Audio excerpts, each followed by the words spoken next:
phony relationships is all.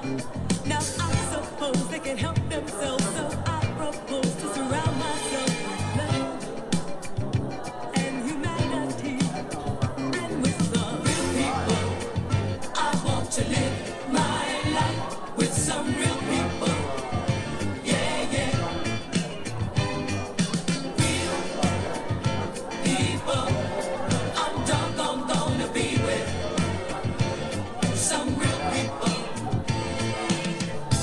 I don't think my emotions can stand all of this wear and tear. They say you control your own destiny, but I can't take them getting the best. They're getting the best of me. Spread out, give me some elbow room and some place where I can disappear. I'm so tired of hypocrisy and why these folks even bother me. Please, just let me be with some real people. I want to live my life with some real people. Yeah, yeah, yeah, yeah. Real people.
Trying to figure out how much headroom you call when you pick up headroom.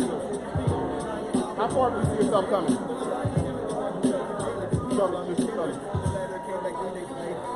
Good, we're good.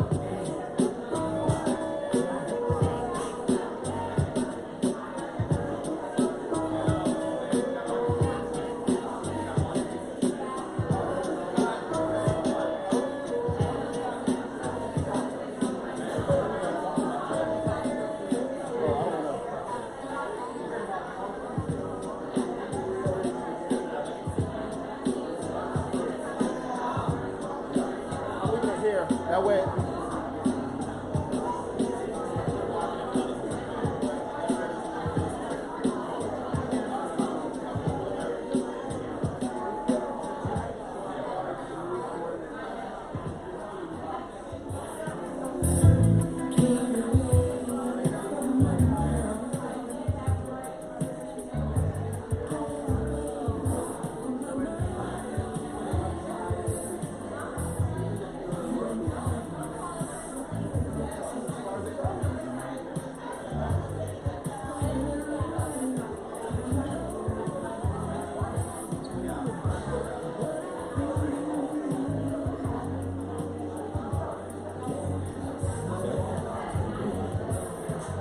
We good?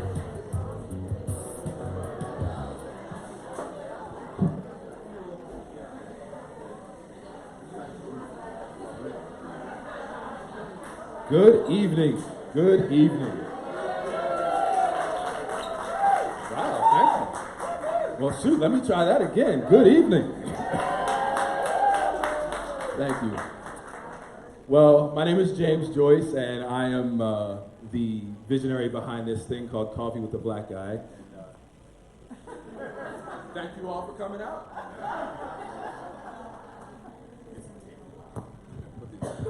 Good deal. Want to go over a quick couple of things. You all are out here at 5 o'clock, 5:30 on a Saturday afternoon because Coffee with the Black Guy made you feel what? Don't all shout at once. Not all at once. Happy. I heard that. I love it. I love it. Interested. Great. Curious. Wonderful. Wonderful. Wonderful. Included. My man. My man. Thank you. Thank you for that. Secure. All right. These are all things, and these are the reasons that we're here, right? But let me give you a quick synopsis of kind of what Coffee with the Black Guy is, and essentially you just defined it for yourselves. But for those who aren't able to connect those dots, it's just an opportunity for us to come and have conversations, genuine conversations about things that affect some of us, therefore all of us. Meaning, if you want me to be productive in your community and something negatively impacts me, that's going to negatively impact our community, right? Positively just as well. So we're here to talk about those things and give folks a voice and just talk through some issues. There's a lot of it's a family environment. It's a lot of messed up things that are happening in our country right now. And we serve ourselves better to talk about it face to face rather than behind our fake avatars online. And so here we are to talk about Coffee with the Black Guy. So we're at the point where now we're about 3 years we've been holding these conversations in the community. And basically on that same premise of wanting to just break down the barriers and have conversations. We learn some things, we get a little agitated with one another at times, but you know what, that's all growth. And the beautiful metaphor that I like to plant for you real quickly is nothing beautiful comes without friction, right? Let's go for a flower, for example, right? If you have a flower, it starts off as a seed. You put it in the ground, germinate it, whatever you do. The seed has to go through a violent frictionless act in order to break that seed and become something green and get up through the ground. And throughout that whole process, there's friction and you know, uncomfortability for that seed. And then ultimately, at the end of that journey, you get this beautiful flower. Well, I think we need to just go ahead and replicate nature in that way and talk about the things that are affecting us. So 3 years ago, I had this idea that, you know, people were calling me when black people were getting shot in our country, and friends were wanting to talk through some of these things. And I woke up with the idea of let's just have coffee with the black guy. And my right-hand man over here, Jared Brown, my cousin, somebody who, you know, we grew up together, and his father was very influential in my development. So for some reason, I called Jared and I tell him about this idea. About 45 minutes later, he shoots me a text and he says, we own the domain name. So coffeewiththeblackguy.com, that's how we got official.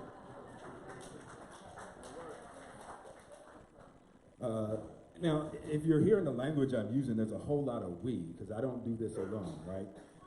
And so I want to make sure that we give proper shout out to those who've been helpful along this journey.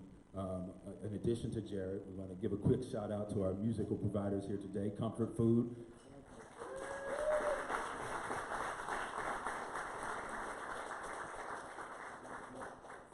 And of course, this beautiful venue, Breakfast Culture Club. Thank you all so much. Appreciate you all.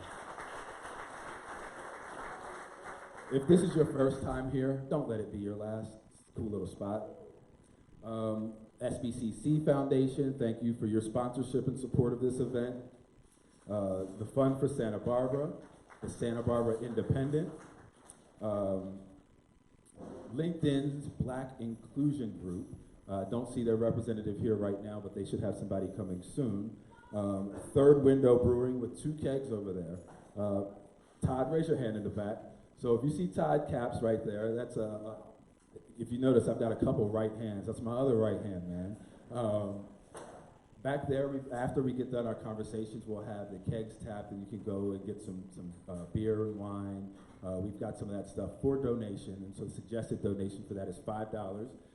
But if you feel more generous, it supports the cause and supports these kinds of conversations. And so just keep that in mind as well. And then a final sponsor and support is Collective Media, all the way from Houston, Texas, helping out with the live streaming and some of the promotional stuff today, including the new swag.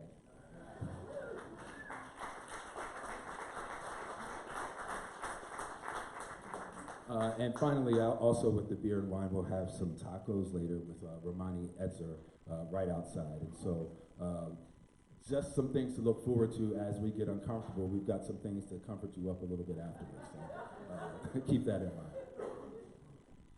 mind. So I don't know, how many people were here at the last one that we had at the Sandbox, right, by raise of hands? Wonderful. That's a lot of new faces. This is great.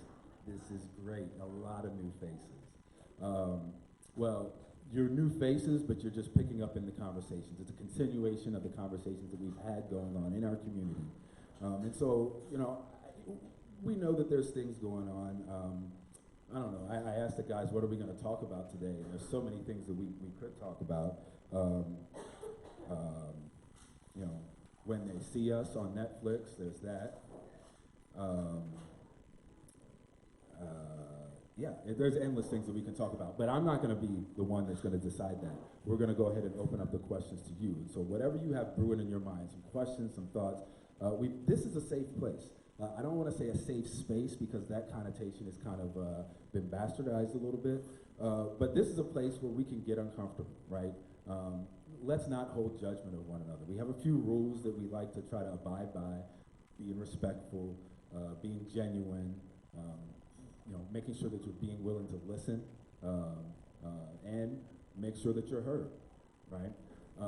And then also just don't try to dominate with your story. We have a limited amount of time and attention span, so we want to make sure that everyone feels included as part of this, if it's just listening and learning, or whether it's engaging and asking questions on another level.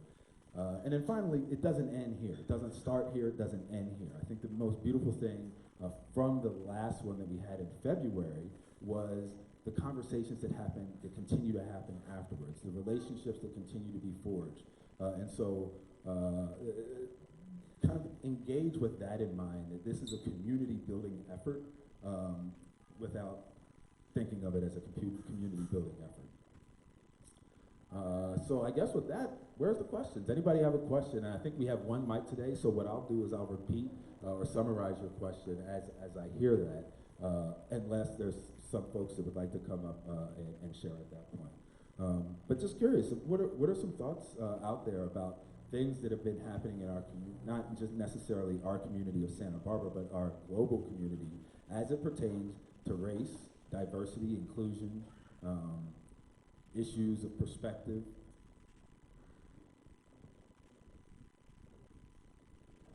All right, good. Well, then we will talk about When They See Us, right? How many people have seen the Netflix special When They See Us? Oh, that's not enough hands. That is not enough hands. How many people are aware of what this is?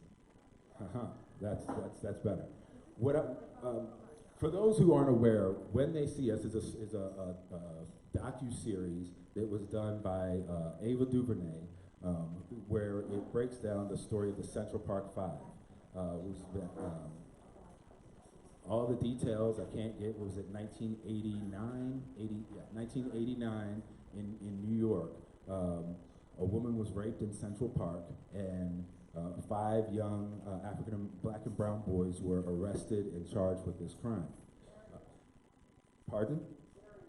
Oh yeah, they were. What were their ages? 13 to 16, 14 to 16. Charged for this crime, and then it was later found out that through DNA evidence that they were indeed innocent. Now, the point of relevance on this story is, of course, it all goes back to your president. But Donald Trump, when he was a real estate mogul in New York, he took it upon himself to take out a full-page ad asking that these young men that we bring back the death penalty for these young men who he believed, based on media reports, committed this crime. Central Park 5 is a story we know now, but it is replicated time and time again in our country. I believe you look, some of the more recent ones that have come to my attention are some in Georgia, Oklahoma, different things like that. But what it does is it points to an inequity in our criminal justice system and systemic racism within our criminal justice system, quite frankly. Now, I'm not going to tell you the whole story because I didn't see enough hands go up to say that they were going to watch it, but open up your heart and your mind and really watch that. And think to yourself as you're doing so, this is America. It is America. And it's troubling, it's challenging, but it's the America that we have, right? And what are we willing to do to make it better? And I think part of that is have the conversations, improve people's perspective. It's much more difficult to hate something, someone that you know. And so that's why we do some of this. Additional thoughts or questions on When They See Us? I did see a hand go up in the back. Yep. Yes. Yes.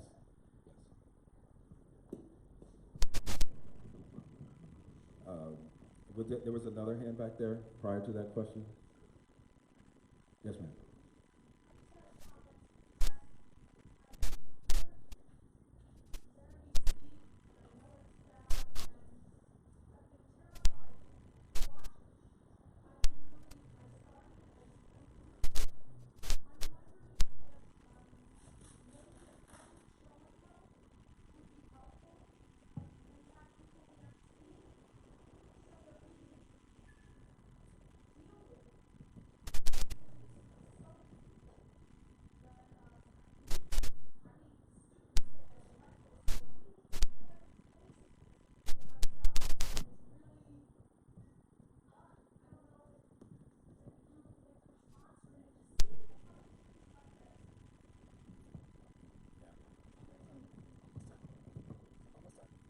I think that's a great idea. That's not something I'm going to do for you? No. I'm just, kind of letting you know that's up because, it's, I watched it in the privacy of my own home.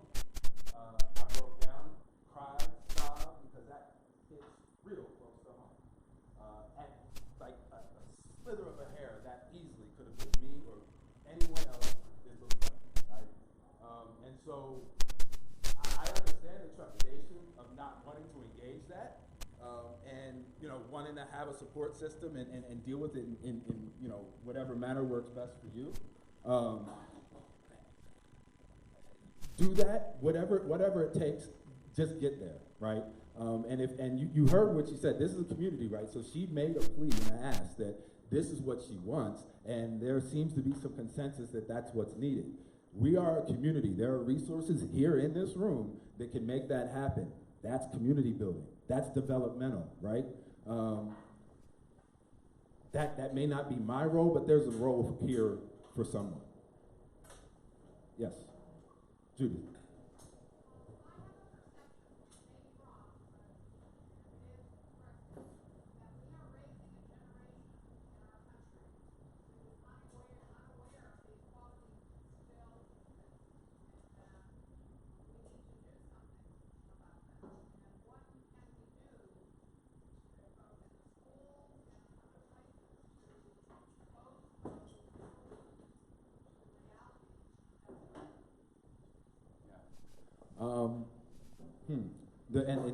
Repeating the question is that mostly a generational question. The younger generation isn't exposed or as aware of the racial inequities and the systemic racism that exists. And so what can we do to kind of expose and share this education with them? Is that's accurate?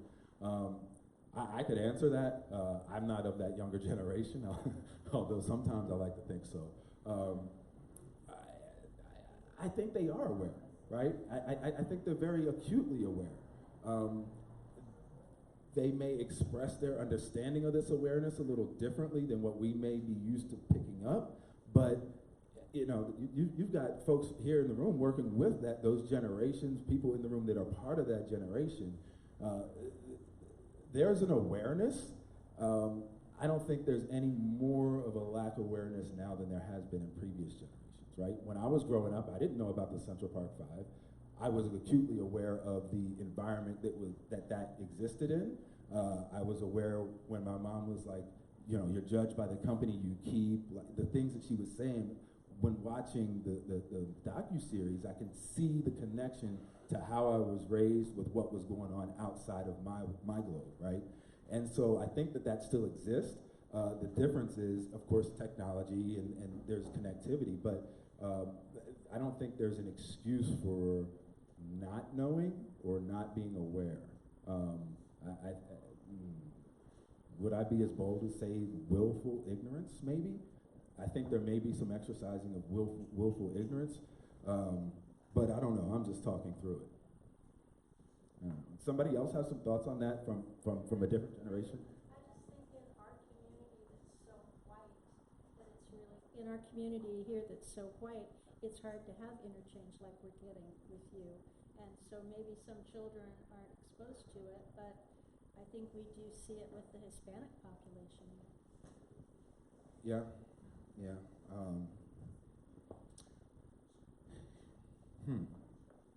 Yeah, because what your question is, like, they may see diversity, they may see difference, but do they really understand the inequities that are happening? Yeah, I don't know. Yes. So I work at Girls Inc.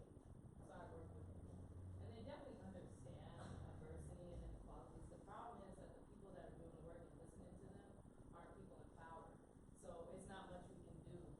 And there's a real problem with when people become adults, they don't want to listen to youth or work with youth. Because if you work with the youth, they'll tell you what they need. I mean, I work with teens. They're smart, they're bright, they're progressives. They know these things. Problem is the community has to support them and they have to listen to them. So, I mean, I guess a part of that then is how can we give youth a better platform or a better voice to be heard, right? I mean, we know we were smart when we were that age, right? So what happens once we get past that we no longer tap into that wealth of knowledge? I'm sorry, Chelsea first. And A lot of us were really involved with the ethnic studies movement locally, and that's a way that we can ensure that if youth are not getting that education in their homes, 'cause let's be real, a lot of white folks are racially ignorant because they have the privilege of being racially ignorant. You talk to youth of color, they know what's up, and they have a language for what's happening. So the challenge is not with people of color or black folks, it's really with our white communities. But if you look at changing what happens in classrooms, at least some classrooms, at least one classroom, where students can learn about folks that are different than them and learn histories and learn about black folks' contributions to this country outside of slavery. You know, there's so much knowledge there that we need to really uplift that movement, and that is a youth-led movement. And we have a lot of adults in our community that have been trying to squash that movement. So I would encourage everybody in that room, if that's an interest in raising up a generation that this is part of our language, this is part of the fabric of our community, then I would say support that movement, find a way. great recommendations. I don't know, the Ethnic Studies Now movement, absolutely. Thank you for mentioning that. Back here, and then we'll come back here. That really does dovetail to my point that folks on local elections, like school board, vote for school board, go in county may vote for school board, run for school board. Don't let reactionaries get a foot in the door. Don't let them roll back any bias trainings, ethnic studies, everything. Vote, canvass, run for local school board. Your check is in the mail. Yes. Sorry, the lady behind you. Oh, the gentleman over here was encouraging folks to encourage folks a platform to run for office, get involved. There's, you know, at the local level, school board, city council, things like that. There's a lot of opportunities for youth to amplify their platform and their voice through these things. And they don't need to wait to ask for permission. I'm editorializing here. They don't need to wait to ask for permission to do so. We need to be, as a community, encouraging to them to do so. Yes, ma'am.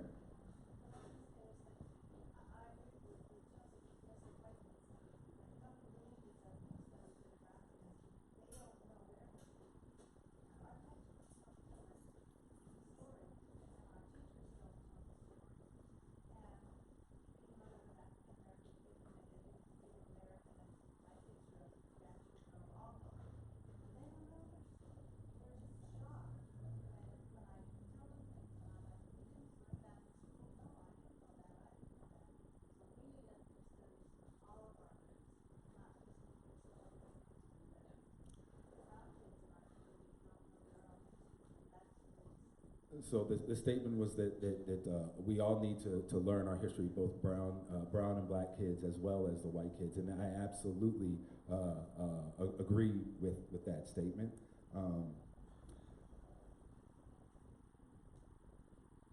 I don't, but the addendum had lunch earlier last week with an elderly gentleman. Is that the PC term? He's in his 80s, but he doesn't think it.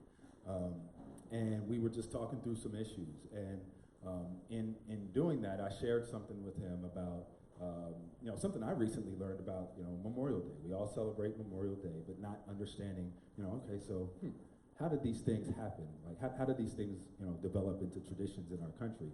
And my background is I'm a former newspaper reporter, so I have this little knack for natural curiosity. And I started doing some research, and I realized that Memorial Day started after the Civil War. Started off as something called Decoration Day, but before Decoration Day, it basically what had happened, and again, I'm not real keen on the years, 1866, 65, something along those lines. Essentially, a bunch of Union soldiers were killed. During the war, they had taken over this horse racing track, and a bunch of Union soldiers had been slaughtered at this location and put in this mass grave. And so the newly emancipated slaves, once the Civil War was over, they decided that they needed a way to, honor these fallen Union soldiers. And I believe it maybe, numbers popped in my head, 208 of them that were put into this grave. And the newly emancipated slaves had this ceremony where they honored this mass burial, put them in proper graves, marched around the racetrack that was now a military barracks, and decorated these soldiers' graves. Now, as I'm hearing this original story, I'm just like thinking about the things I've been exposed to here in Southern California. Dia de la Muerte, when we go and there's a bunch of celebration and honoring the dead and decorating their graves. I'm like, man, this all seems very aligned. And then to find out that was the precursor to Decoration Day, which was the precursor to Memorial Day. Now, as I'm having this conversation with this 80-year-old gentleman, he mentions to me, I have talked about and honored Memorial Day time and time again, and never had I been aware of that. Huh? But it happens, right? And so we all have to be in this constant area of learning, and quite frankly, just challenge what you've been taught. The things that we've been taught in school, quite frankly, most of it is bullshit. And if it's not, it's closely aligned too. And so I think the beauty of what we should do is listen to that, find out what you're told, and then go research it for yourself and dig around everything that you've been told. Because there's always more than one side to a story. And quite frankly, you'd be amazed to find out how much of our history is Black history. Other questions, thoughts, comments? Homeschooling her kids whenever she has them. Yes, Miss Arlene. So a couple things you said resonated, and I was in New York during the Central Park stuff. I lived through that and watched that. At the time, I was working with homeless and runaway kids in a place called Covenant House. So the kids I worked with were the very kids that were accused. And I appreciate what somebody said about running for school board, but what I have learned in all my years working with young people is that in America we have a mythology that we care about our children. That's what we call our kids. I'll do anything for my kids. But when you look at the numbers, and you look at the cuts in education, and you look at the programming, and you look at where our dollars are, kids can't vote. So the adverse childhood experiences that kids have turn them into working in situations that can end them up in jail. I work in jails and prisons too, as you know. So my challenge is for each of us to look at, I say I value kids. How do I do that in a tangible way in this community? Am I willing to be a mentor? Do I give my dollars to groups? Do I volunteer with because we have this mythology across this country that we love and cherish our children, and the numbers and welfare and foster care tell us that is not true. Indeed, indeed. I need to repeat that for anybody? Not this voice. Indeed. Absolutely. Yeah. No, that's it's difficult to kind of get kids to go past that, to get to that level of thinking when their essential needs aren't met. But kind of dumbing down those statements as you're talking about our love for kids. Just ask yourself, when you say I love kids, what does that picture look like? Right? What do those kids look like? What's the texture of their hair, color of their eyes, what shoes are they wearing? Right? When you start to realize what you already had in your head about what your love for kids was, that's tapping into implicit bias, right? We understand what our own implicit bias is. And so, I don't know, if your picture of kids was a multicultural cornucopia of brown, yellow, red, all color faces, good for you. My guess is that's probably not the majority of what we process in our head. We can do better. We can do better. Yes, ma'am.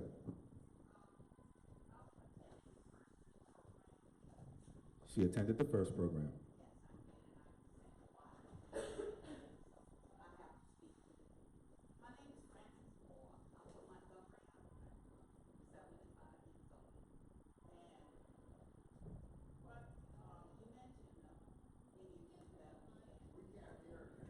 the challenge is, could you come up here?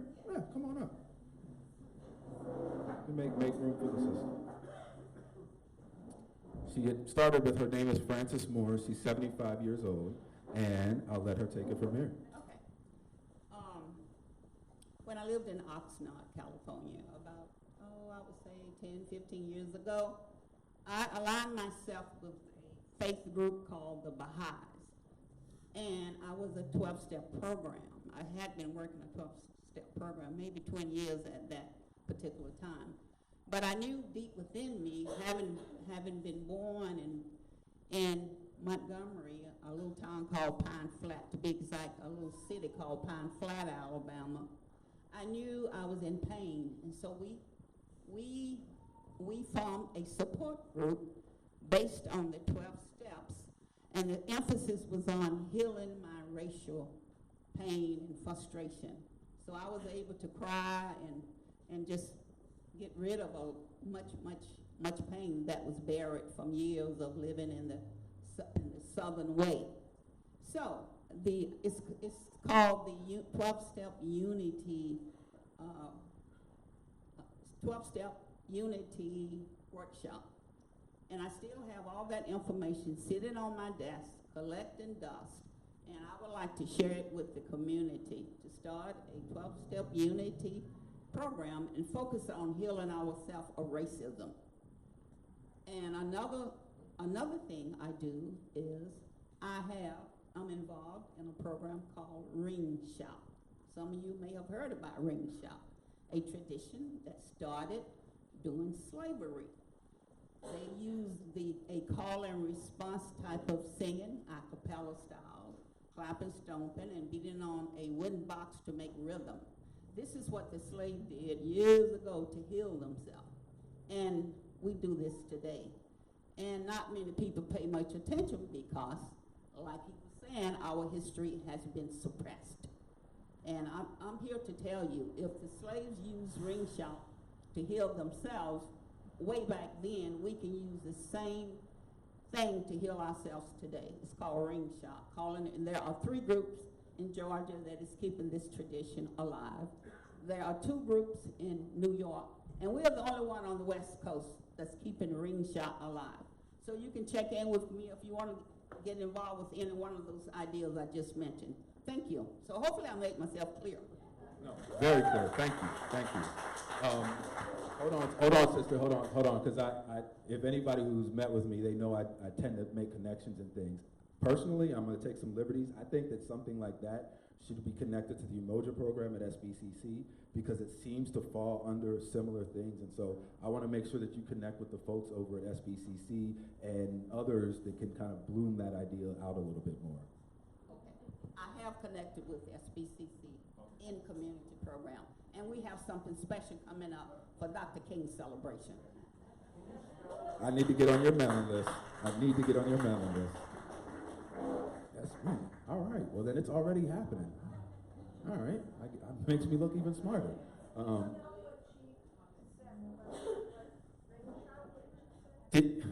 Was it Ring Shot?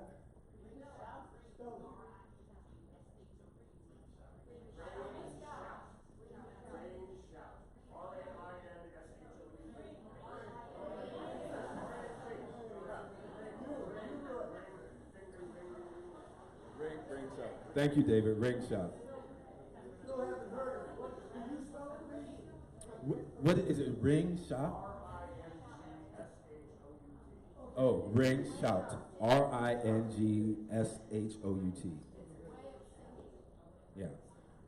Yeah. It's called that, but let's think beyond the box a little bit. What do you think hip hop is? What do you think freestyling is? That is all cathartic.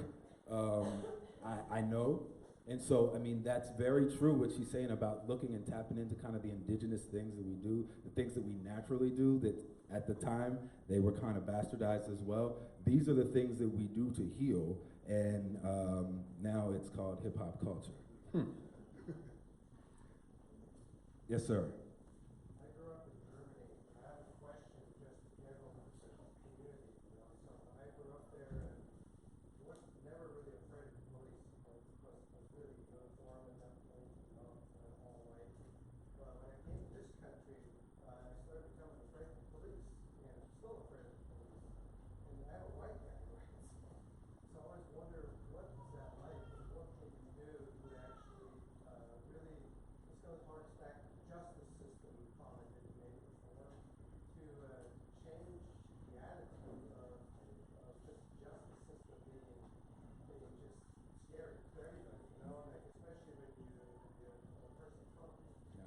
And so, in summary, the gentleman was born and raised in Germany and had never feared the police there, came to America and built into this fear of our heavy-handed law enforcement.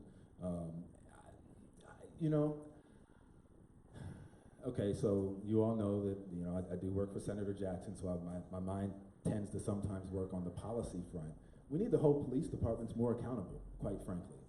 They're allowed to just kind of do their things with impunity, and there's no repercussions or accountability to that. And until we start doing that, like, until you smack a kid's fingers for reaching in the cookie jar, I understand some people don't believe in physical contacting kids. I didn't come from that era. But if you reach it in the cookie jar when you're not supposed to be in the cookie jar, you tap your fingers, you eventually learn, I'm going to stop doing that. We need that same kind of process with our law enforcement officers and systems.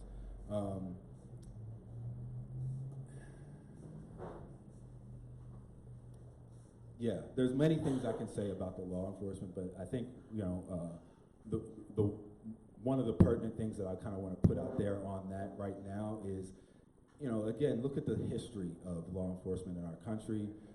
Where did it come from? If you look at the only elected law enforcement position, the sheriff, and the deputy situation, and that system, where did that come from? Started off as slave patrol. So there's no reason, or there's no question in my mind, like, why they're more heavy-handed, because it's like the history of how you started was that. And so, there's elements of that, and feel free to look that up. The Slave Patrol, Google it when we're done here, and you would be surprised at some of the tactics that were then and still are. One quick, back here, Mike. Yeah, so if I could just add on to the comment there. So if I were to answer that question, I would bring forth the idea of like community policing. So I know that's an initiative that they've done in this country. I think they still do. I know they've done it in the Sacramento areas where they've got a lot of success. Done stuff in New Jersey, even the LA area. Actually for school, master's program I was in, I had to basically do a report on it as well. So I had to do some in-depth learning about it. One of the takeaways I got out of that was that, and it kind of just falls back to things that just make sense, right, to me, right? So it's kind of an example of what we have here today, right? Just bringing people together, understanding that we're better together as opposed to when people are diverse or in different groups, understanding each other. So in the studies that they had when they were doing the community policing, they've noticed that you know, the anxiety of policing kind of went down, and from the other side as well, the police departments in those areas, they have more understanding of the different areas, and they can actually speak to people and know people by their first name, which in a lot of areas that wasn't there, right? So I think at the end of the day, in my opinion, a big piece of that is people coming together. And I'm going to take some liberties. This is Mike Gibbons. He came up from Oxnard area, but originally from where, Pittsburgh? No, I'm from. Oh, from Oxnard. He just happens to like some of them sports teams on that side of the country. That's right. Indeed. Thank you so much. Kevin, you had some questions. Okay, so I want to strongly encourage everyone, if you can't watch the series, watch the interviews. Because I had to really watch that series in like 10-minute increments. When they see us. Yeah, when they see us. Go on YouTube and watch the interviews of those men. I mean, you'll get the gist of what's going on. Accountability is a huge part of the entire story, because the ability of our government and our system to get something so wrong and not admit that they were wrong. The prosecutor that did this, she still says that they were guilty. And it's disturbing, you know? And it's like, I mean,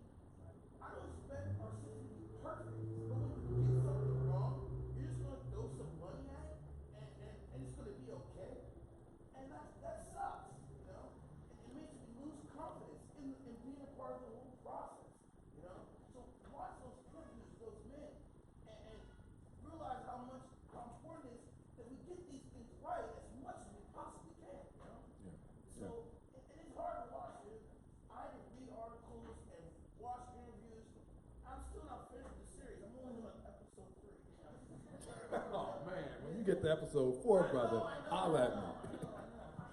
Dude, Corey Wise, when you watch his interview now, you can just see it in his face, you know? Yeah, And this is yeah. our system did it, you know? Yeah, and again, that's I mean, this is an example that we can talk about as an example, but it's a demonstrative of a systemic problem. Yes, sir. Service in English guy, not just me, but I was thinking about the comment about police in Germany versus police here. And I go to Europe for business a lot, and I know what the gentleman's talking about.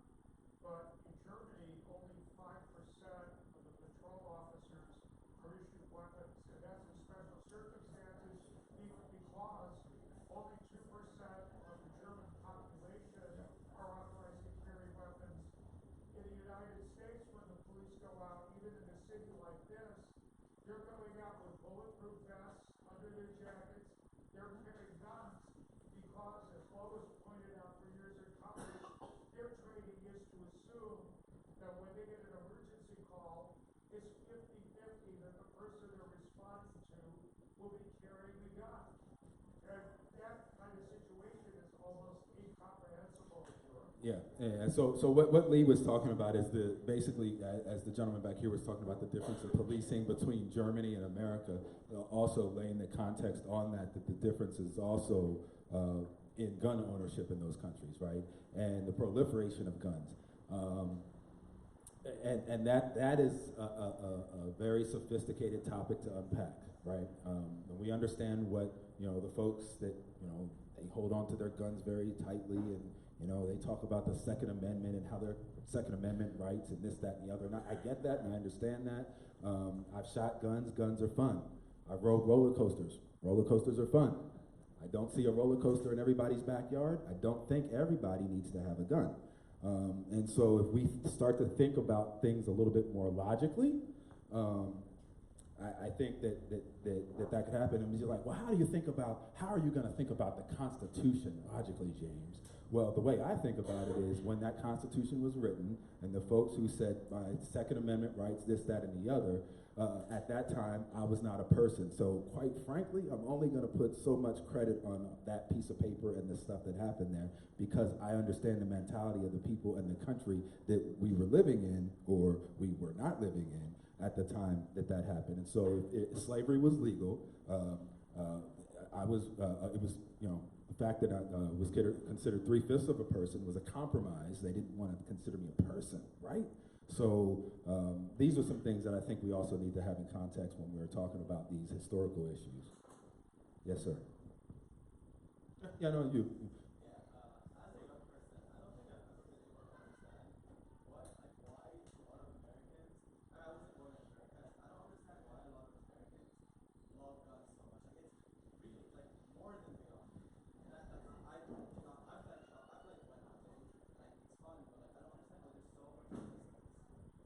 Yeah, I hear you, man. He's not from America, but saying that he doesn't understand where the love for guns comes from.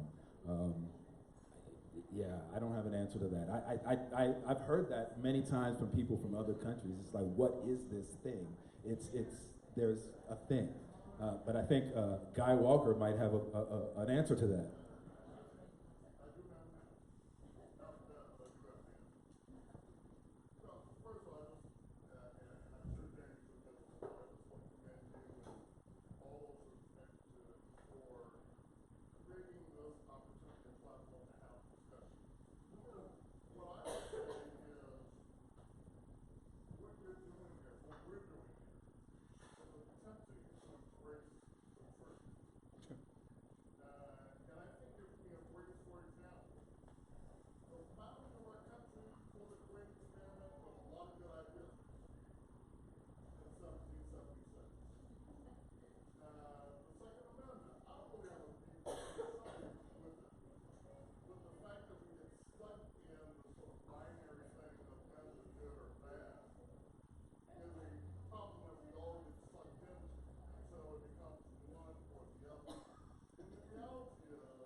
Absolutely, thank you. And that's now if you're looking at this geographically, that's Guy Walker from Santa Ynez, right? So look at our community. Yes. So I actually want to follow on what exactly what you're saying. Being here in Santa Barbara, there's a brilliant civil rights lawyer, founder of the Youth Justice Initiative, Brian Stevenson, who wrote a book called Just Mercy. He talks about getting proximate. And I'd love to kind of crowdsource. I mean, you're like just wonderful, but how in Santa Barbara do we get more proximate to each other? Are there other organizations and things besides this, which is terrific, but this is a one-off for us, or maybe not, but are there other things out there in the community that we can become more proximate? There absolutely is, and I'm going to challenge you to kind of parking lot that idea, because that's what we're going to do at the end. Once the conversation's over, we're going to mingle quite a bit after we've had this conversation. But what you're asking has been strategically curated here in this room for you, right? You probably have not seen this many black faces anywhere else you've gone in Santa Barbara. Right.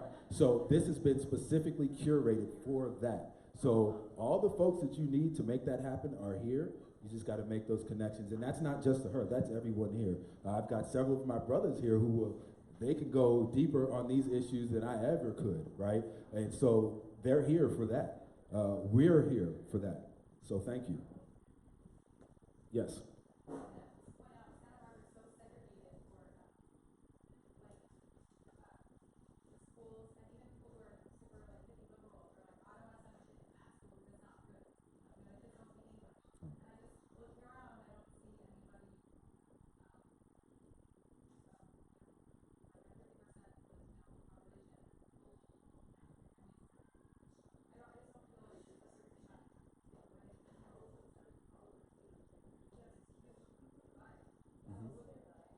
Right.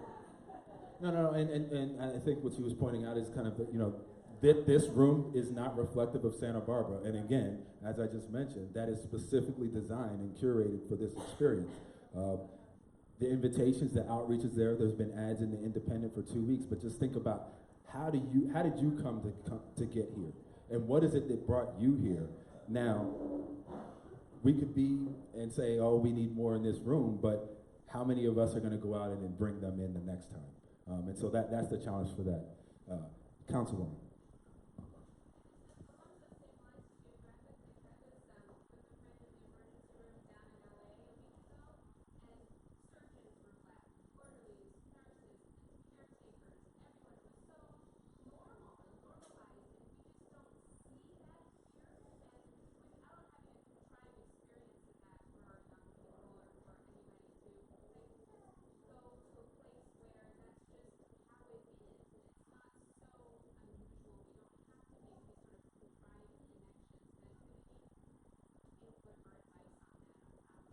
I don't per se, but I do know that there are efforts to address that, right? I do know that particularly at higher levels, the Santa Barbara Human Resources Association, so it's the different human resources managers from companies in the area, are concerned about this issue as well. Recruitment and retention of diverse talent, right? So at the end of this month, we're having a panel at the Goodland Hotel on the 27th to talk specifically about how do you recruit and retain diverse talent in Santa Barbara County.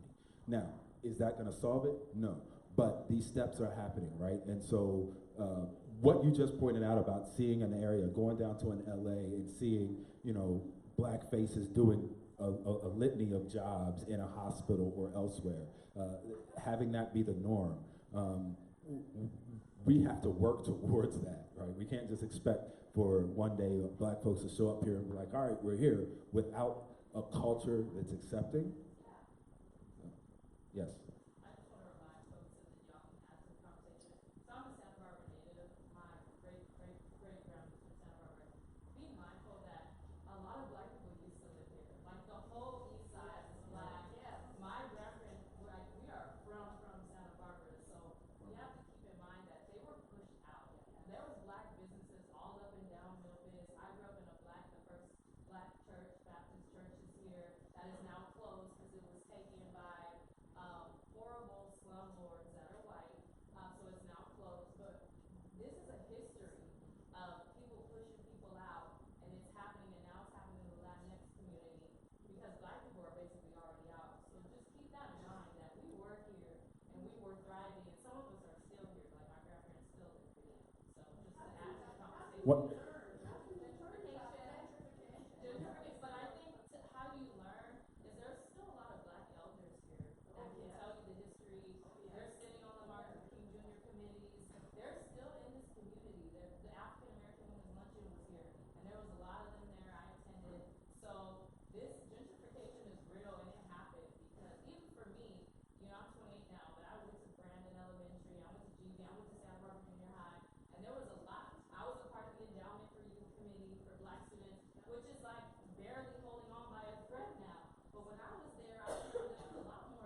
thank you for that reminder because no, thank you for that because I forget about that and actually just shared that with somebody. I wasn't here, but I was told about the representation on the east side, and so we need to be reminded of our history both locally and nationally. So thank you for that. We had Lois, that's right. Yes, and I remember the athletes that came out of the Lower East Side that put our town on the map in terms of skills and success in a wide variety of areas. We're going to do that to the Latinx community. The power structure. If we're not, maybe we've already done it to them. But you work, I don't want to pick on you, you work at Girls Inc. There are agencies and groups that are really trying to let people speak up for their ethnicity and their diversity. And I want to find out, I would like to offer that we learn the expertise that you're doing with the generation of fourth graders and fifth graders to teach them the skills that then we can emulate so that eventually we will be hiring in our high-tech communities more of a diverse culture and building this community in a way that really we can all be proud of. Absolutely, thank you. And if you all didn't know, that's Lois Capps, the namesake, the Walter and Lois Capps Project. Thank you. Tanya. There also used to be a Chinese American community in Santa Barbara that also was pushed out. So there's a long history of reasons why Santa Barbara is so white, and we've got to work hard against that. And what Tanya's saying is that there is a vibrant Chinese American community in Santa Barbara as well. Again, these diverse communities have kind of been pushed out financially and things of that nature. I'm picking up on the frustration and anger here, right? And I think some of what I'm picking up on is, what can we do? Like, what can we do more? And I'll just add like one tip on that. When I asked the question earlier about how many people have seen when they see us, there weren't that many hands that had gone up, right? Well, I think that comes from a reluctance to get uncomfortable. What can we do? Run towards discomfort, right? That is kind of how we started. It's not a natural thing, but run towards discomfort. Put yourself in situations where you're not where you're the only one, whatever that may be, where you are the other. And I think that's a step towards that. Jeremy. One, I just appreciate having like community spaces like this, but I think a lot of times when we're talking about like specific issues that we have amongst like diversity and issues surrounding race, is I truly believe it's a hard problem. It's like, what do you care about? Like, if I see a kid fall, I care about kids, and so I've taken action to make sure that they're okay, or to make sure they have space, or they're cared for. But I oftentimes wonder, like, do you care? Do you really, like, not just to be seen in the space and say, oh, I was there, not to just say, I was on the board, I came, and I was there. What really do you care about? Because if you care, you'll make more space for people that don't have opportunity. So it won't be gentrification in spaces that have spaces for other identities. Because if you really care, you would like think a little bit more thoroughly about how you impact and take up room, and don't allow other people to have the same type of opportunities yourself or your culture, your people have. So I honestly believe it's a hard thing. And so my challenge, anytime I'm in spaces like this, is more so think about what are you going to do after you leave the space? Like, you was here, you heard it, you heard some of the issues. What are you going to do next? How many more probably black guys you have to go to hear? How many more times do people have to be shot and be publicized on TV before you take your next step or your action? So I honestly believe if you see those things and you see these things in media, you hear about these things in spaces like this, does your heart do anything? Are you moved in any way, right? Yeah. To make an action after you leave this space. So that's what I just want. No, that's good. And just a reminder that the action can be as simple as getting uncomfortable, but there's many more things that need to happen. Yes, sir. We have these kind of conversations, they tend to stray off in very abstract terms. Can you go to the mic? I can't hear you.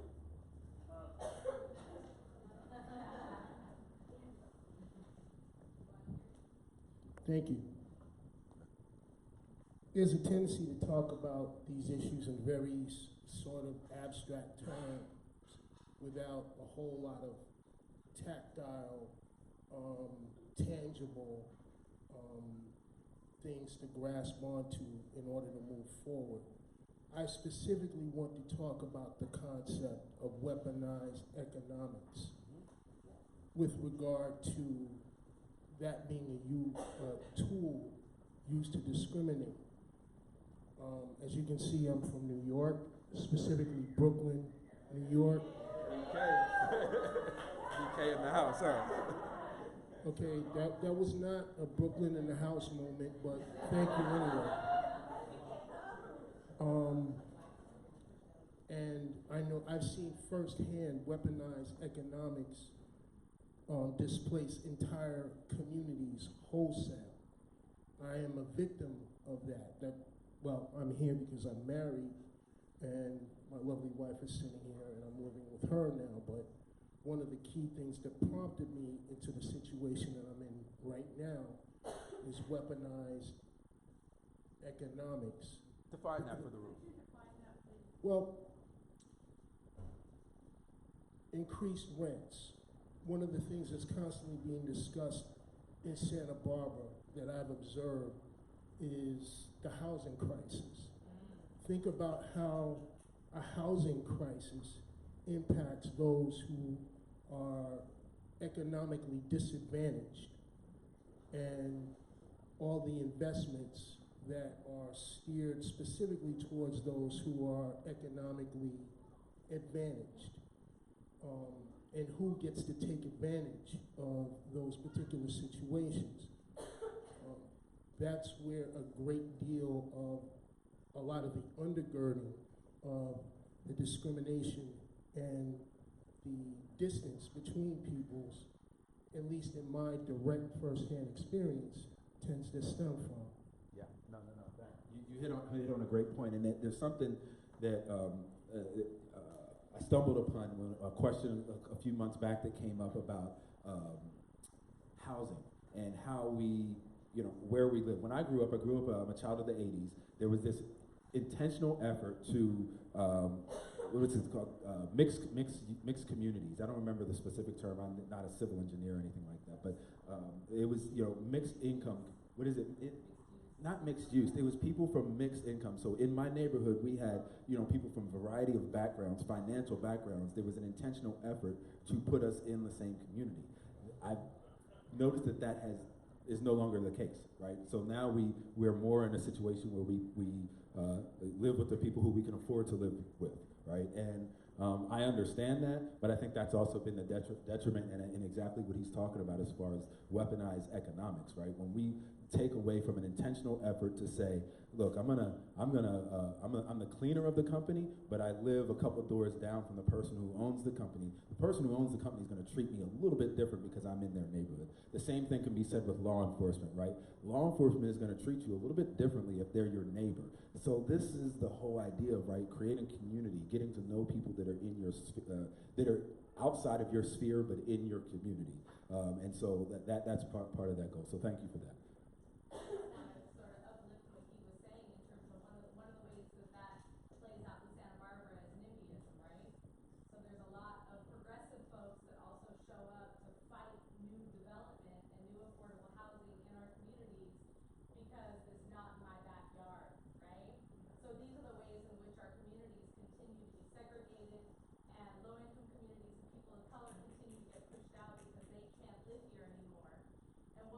When we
Shoot your shot. Shoot your shot. No, that's good stuff. Let's kind of break that down. Like an example, Galita. How do you think it makes me feel when I see a bumper sticker that says "Keep Galita Country"? What's the sticker say? Keep Galita, keep Galita Country. I don't know, but it's on bumper stickers. But I see it in cars, and that's a mentality that I hear in the community. And so, just when I see that, it makes me feel some kind of way. Question how you feel when you see things like that, right? And so I think that's an example of that. But I had a hand back here, sir, in the hat. Yes. So my name is also James. I'll speak loudly. I'm going to come out of my comfort zone to ask a question. First, I want to thank you for taking your time. What I hear from people is this post-prejudicial goal. I don't know if that's what people are saying, but that's kind of what I hear. And my question is, how do we get there? Of course, there's politics, economics, but I'm talking about right here. And one of the things I've heard from the Supreme Court justice was if you want to end discrimination, racial discrimination, if you want to end racial discrimination, stop discriminating on race. And so I'd kind of like to get your view of that perception. Right. Right. No, that's a great and genuine question. I appreciate that. I think in this whole idea of what is this post racism, post prejudicial. I like that, post prejudicial. Thank you. You know, it gets to the idea of what diversity is. I think Jeremy hit on it a little bit about what your find out at half of it what your heart is saying and where is your heart on these issues. Personally, I would prefer to be in a situation where my difference is recognized and celebrated as opposed to erased, right? And so for me to say, I'm going to sound this way. So for me,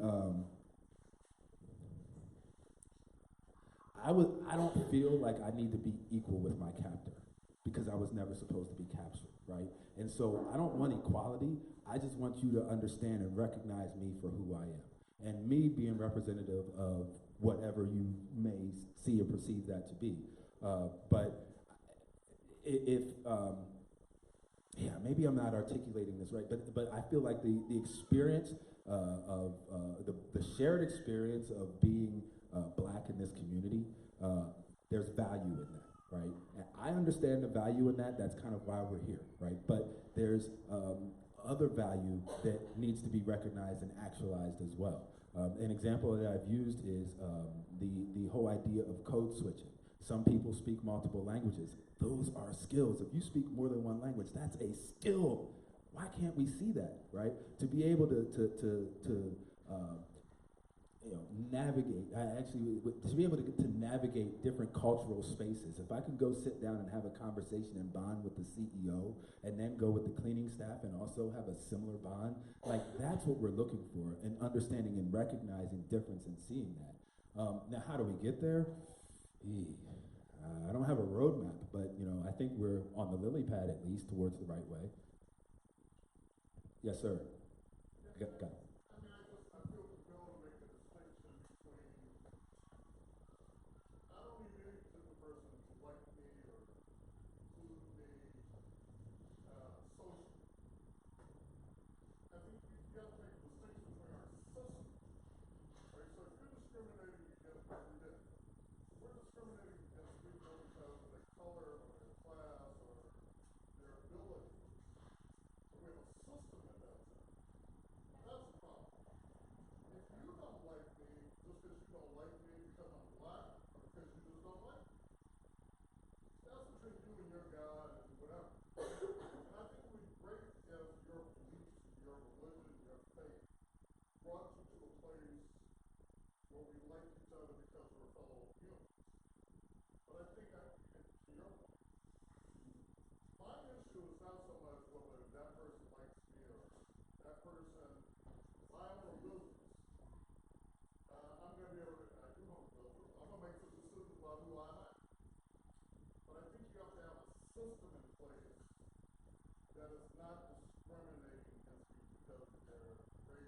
religion, social abilities, gender, or any of that stuff.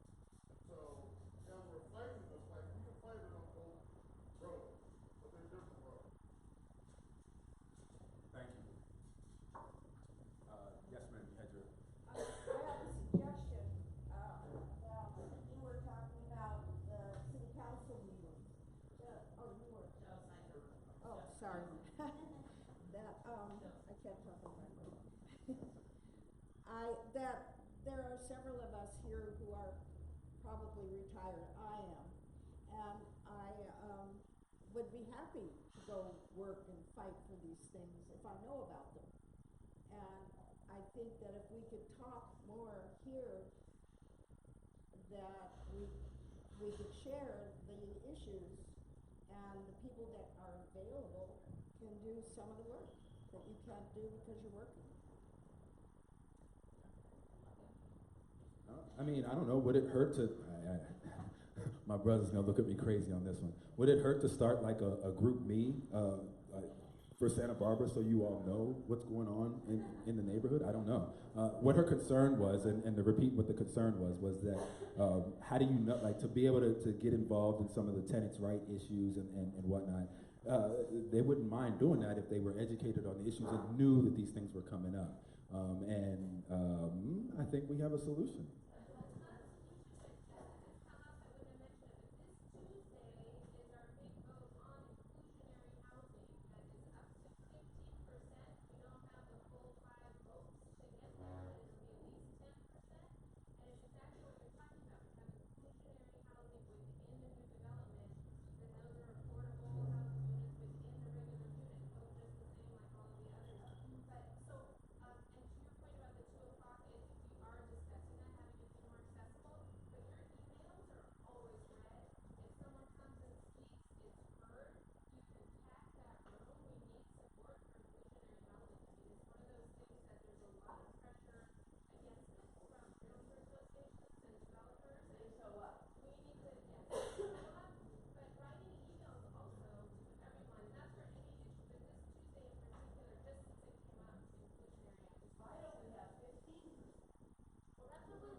Hey, Lois, can we get you to run for something else? Awesome. No, that's great conversation and exactly the kind of things that we need, like inclusionary housing. You don't initially, when you hear that, think about the racial lens on that, but it is inextricably a racist issue, or an issue that is connected to race. Yes, sir. One more comment that sort of harks back to you about housing. I think that really the big problem, and Mike Furr would agree, which is the picture, is how school funding is run here. And I think it's crazy that people move to district because the school is better over here. The solution to that is that everybody gets the same funding. Take the funding, they out of Montecito, they get the same funding in Montecito they get here. And as soon as you do that, again, I grew up in Germany, that's busy how it works there. Not that it's perfect, I'm not saying it's perfect. And that's a big one. Takes away the pressure, like, oh, this gets gentrified. So the systems I'm hearing are our criminal justice system, our education system, housing. These are all just real community type things, right? But they came out of this conversation, so think about that, right? Just think about how many other things have that lens on them as well that we may not be seeing or recognizing. Okay. Yes.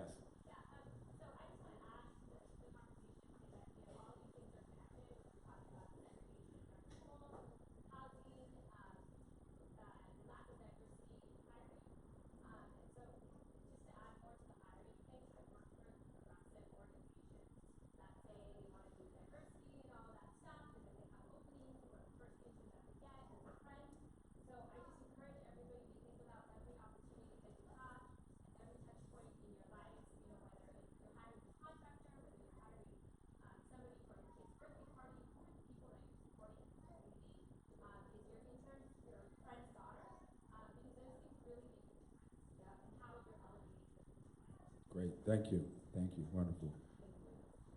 Yes, ma'am.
So what she just explained, and I'll summarize here a little bit, is she was saying that when she sees a person of color getting pulled over by the police, she pulls over and watches.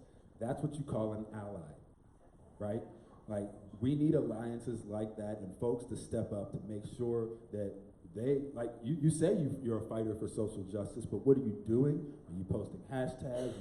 That's an ally, right? When you, as well, this brother was talking about weaponizing, economics. That's weaponizing your white privilege. And it works in Germany too. Indeed. Hey.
Tap into natural curiosity. We'll go here, then we'll go back there.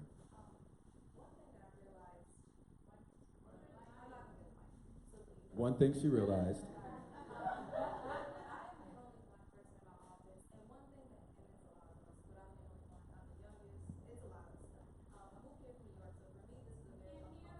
I'll summarize. She moved here from New York. Come on. I got you. All right.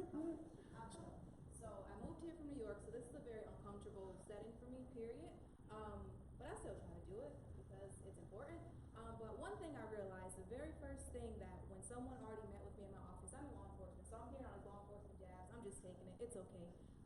But anyway, the first thing they say is, "Oh, we knew it was Officer Washington." "Oh, how did you know it was Officer Washington?"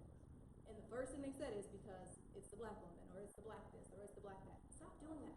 Like, if you're going to describe someone, just describe them as whomever. Like, I think that's the biggest, like, frustrating thing for me being here. It's always, oh, the black girl this, or the black woman this, or the nappy hair this. Like, let's take those black words out, and white too, for that matter.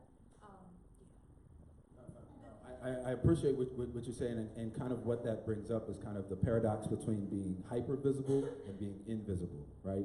And so when you're the only one in a situation like that, you can be hyper visible because what you just said, you are the black. And as much as I get it, I didn't want that either. But the reality in America is that's what I am, and that's what people see. And so by the very nature of what we're doing right now, I kind of leaned into that black guy thing. And so it's an evolution. She may not feel comfortable being singled out like that. So understand that. And what I'm going to point out here is very, very important. We are not a monolith, right? And so what makes me feel comfortable is not going to necessarily make this sister feel comfortable or this brother over here feel comfortable.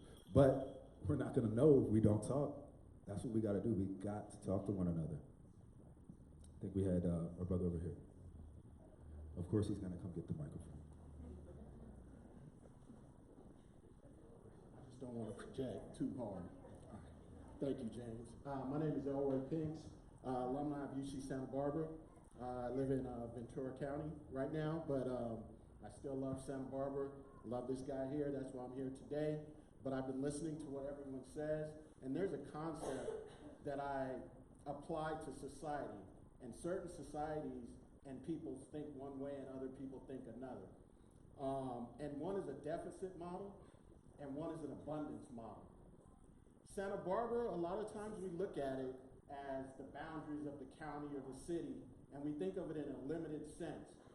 But where we've come to in society right now, the scalability of what we could develop in this city, in this county, in this tri-county is limitless. When we talk about neighbors and people who can live here and who cannot live here, We want to think about it in a more of abundance standpoint.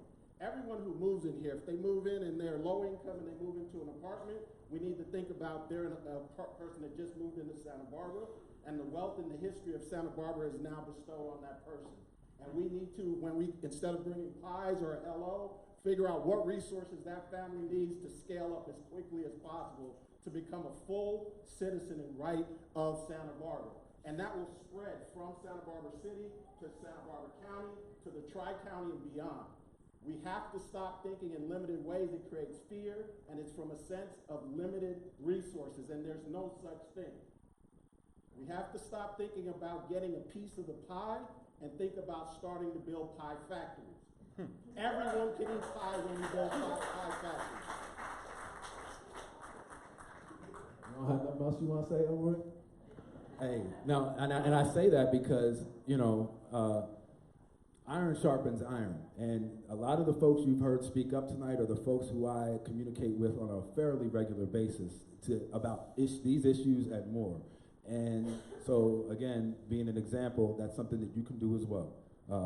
Something back here, Roland. Yes, sir.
Bees with flies, yeah, that's it.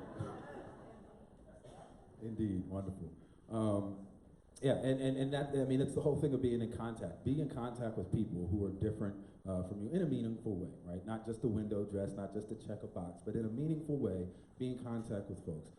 In my former days as a newspaper reporter, we did some things called mainstreaming, right? So when you see an article in the paper and you read it, who are those people who are reflected in that paper, right? Now, I know I'm dating myself a little bit, who reads the paper anymore, but the whole idea, concept behind that is on an issue about city council inclusionary housing, you're gonna see them write an article about that. Who are the people that they talk to for that article? Does the people that they talk to reflect our community? Well, I think if after this, if they were to pick up anybody in this room and ask about inclusionary housing, they might get a little bit of a different tint in that conversation, and that's going to reflect in the article as well. And so just kind of put that out there as a challenge. We're heading downhill in the primary part of our conversation, wrapping up in about 5 or 10 minutes. But again, this is not a completion of the conversation. It's an end of me pontificating, and then everybody else can continue to communicate amongst yourselves. And so we'll take a few more questions here as we're wrapping up and heading downhill. Yes, sir. So, from behind the counter. Beyond just looking deeper into like authors' articles, are there any databases, libraries, or other sources that you recommend that maybe get more historical stuff? He was asking about resources, databases, libraries, things like that to get more historical data. There's not that I'm aware of as far as like just a clearinghouse for that stuff. I'm originally from Maryland, and a discovery that I've recently come across is the family that owned my family as slaves. I'm talking about, I just found this out within the past month. And as I'm uncovering and unpacking this, there's a limit to the information that's out there. What I found is that they're particularly I've traced it down to one farm in Davidsonville, Maryland. The farm is the Doden Farm. And on that farm, there's a lot of history and things of that nature. But what I tracked was to an 1834 inheritance where the family that owned my family, the one gentleman inherited the property from his uncle. When he inherited that, in the document that I saw, he also inherited 150 slaves.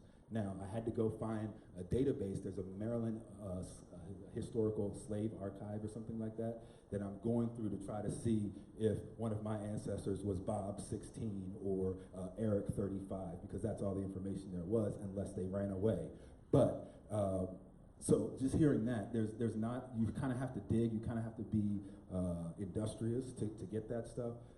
But there's media sources, right? So some of the sources, and feel free, my brothers, to chime in on this, but the Root, the Griot, G-R-I-O, the 13th Amendment, which was another Ava DuVernay documentary that's on Netflix,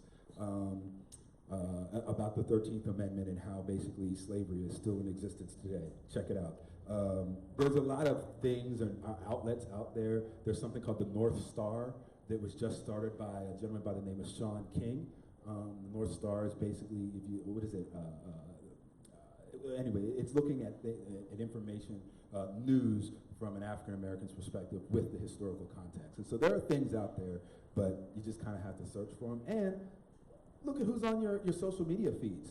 Seek out different things, right? Because that's where some of that information comes from to give you a spark to go find out more information.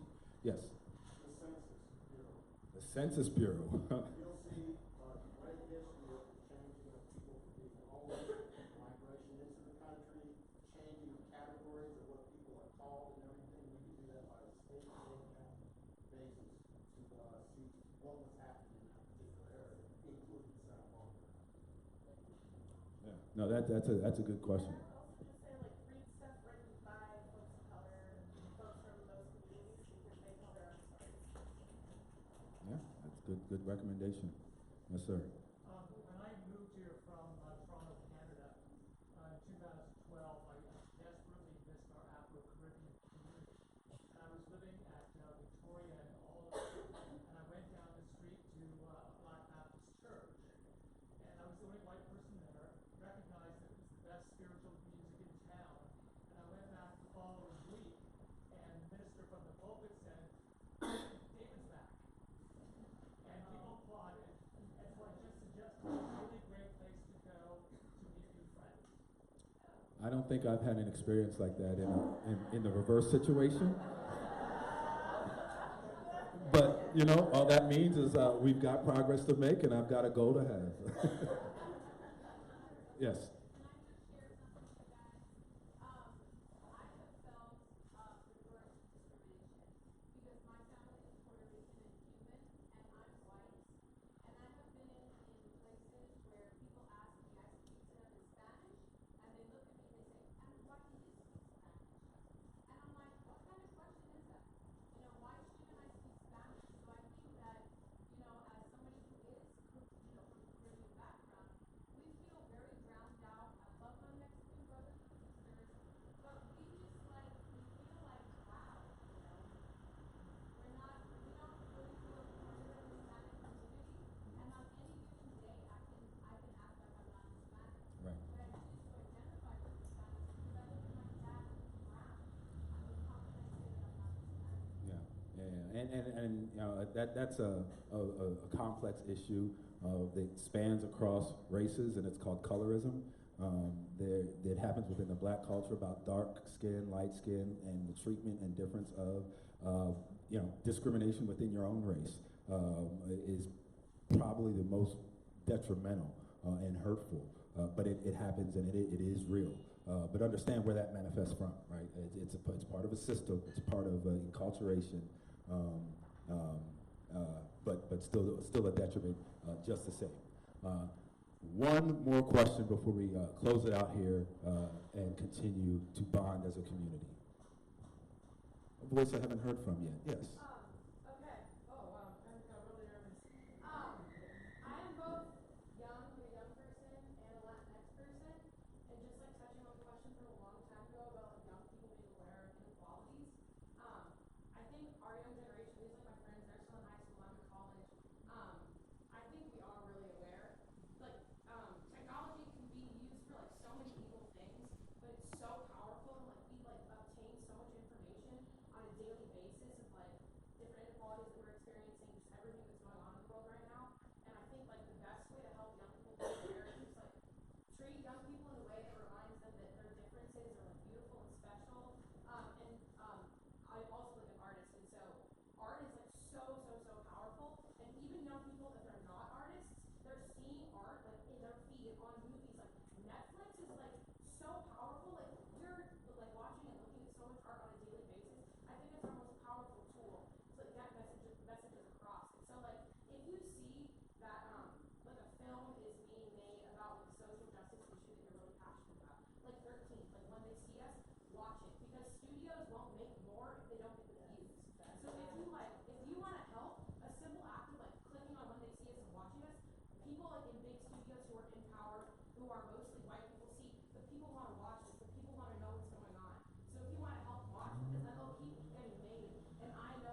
Absolutely.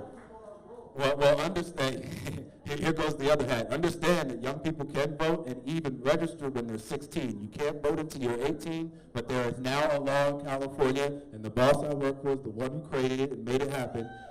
There's now a law in California where you pre-register to vote when you're 16, when you go get your driver's license, and that way you don't have to do any work when you turn 18 except to show up at the polls.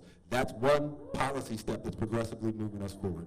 I think we're going to wrap up right now. I'm going to stop pontificating. Thank you all so much for coming out here.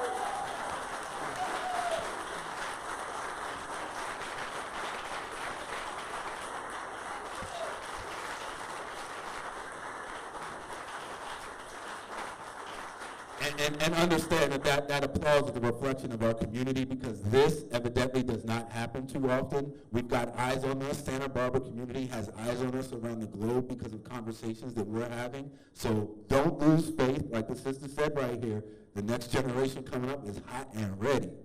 Let's go. Oh, yes, announcement. Come on, Juneteenth. Crystal, microphone.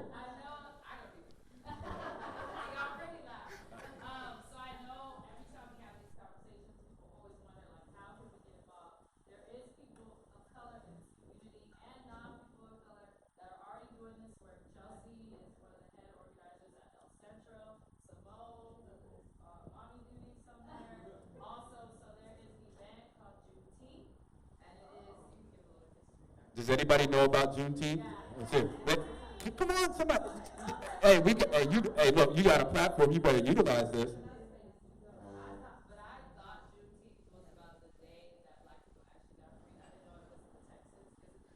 It's in celebration.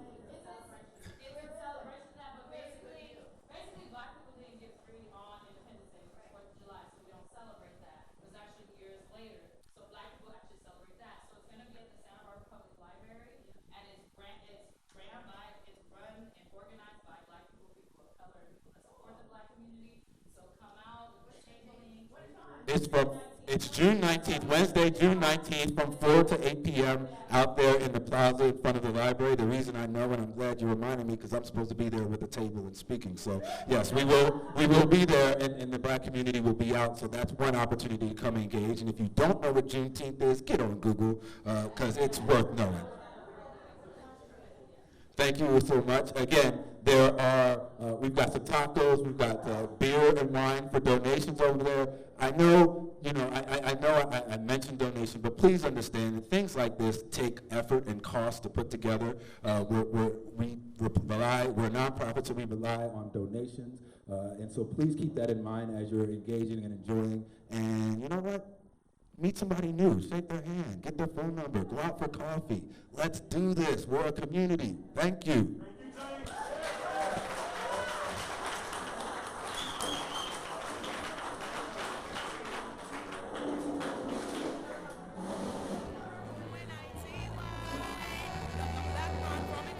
Who you calling a bitch?